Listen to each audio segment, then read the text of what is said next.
20 ways to be happy. హ్యాపీగా ఎలా ఉండాలో 20 వేస్లో మనం నేర్చుకుందాం ఈ వీడియోలో. Gratitude list. నీకున్న దాన్ని బట్టి నువ్వు ఏదైతే కలిగి ఉన్నావో దాన్ని బట్టి గ్రాటిట్యూడ్ లిస్ట్ చేయి. నువ్వు డౌన్గా ఫీల్ అయినప్పుడు నువ్వు అప్రిషియేట్ చేయి. Number 2, journal. నీ థాట్స్ అన్నీ గజిబిజిగా ఉంటే ఒక పేపర్ తీసుకొని అన్నీ రాయి. నువ్వు బెస్ట్ ఆప్షన్ చూస్ చేసుకోవడానికి స్కోప్ ఉంటుంది. నీ లైఫ్లో ఇంపార్టెంట్ ఏదైతే ఉందో దానికి మాత్రమే ఫోకస్ చేయి, మిగతావన్నీ పోనీ. నీకు ఎక్కువగా స్ట్రెస్ అనిపిస్తే దానిపైన ఫోకస్ చేసి రిమూవ్ చేయి, అది నీకు వెయిట్ అవ్వకూడదు. Do something new. నీ గురించి ఒక మంచిది ఏదైనా చేయి, అది నీకు బూస్టప్ ఇస్తుంది.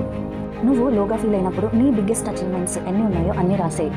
ఎవరికైనా మంచి కాంప్లిమెంట్ ఇచ్చి చూడు, వాళ్ళని గుడ్గా ఫీల్ అయ్యేలా చేయి, నువ్వు ఇంకా బెటర్గా ఫీల్ అవుతావు. నీ లైఫ్లో నువ్వు చేయాలనుకున్నవి చాలా ఉంటాయి. ఒక టాప్లో 3 పెట్టుకో, ఆ టాప్ 3లో 1 చూస్ చేసుకో. యాక్సెప్టెన్సీని ప్రాక్టీస్ చేయి. నీకు ఏదైతే ఉందో దాన్ని అప్రిషియేట్ చేయి. డ్రీమ్లో ఉండడం స్టాప్ చేయి. Leave in the moment. కొన్నిసార్లు మనకి డౌన్ డేస్ ఉంటాయి, కానీ మనకి ఇష్టం లేకపోయినా చేయాల్సి వస్తుంది. సో దాని నుండి మనం లెర్నింగ్ తీసుకోవాలి. అది మనం ఏం చేస్తామన్నదే వాల్యుబుల్ అవుతుంది. నీ సరౌండింగ్స్లో ఏం జరుగుతుందో నీకు అవేర్నెస్ ఉండాలి. నీకు ఒక అవగాహన ఉంటేనే నువ్వు అలర్ట్గా ఉంటావు.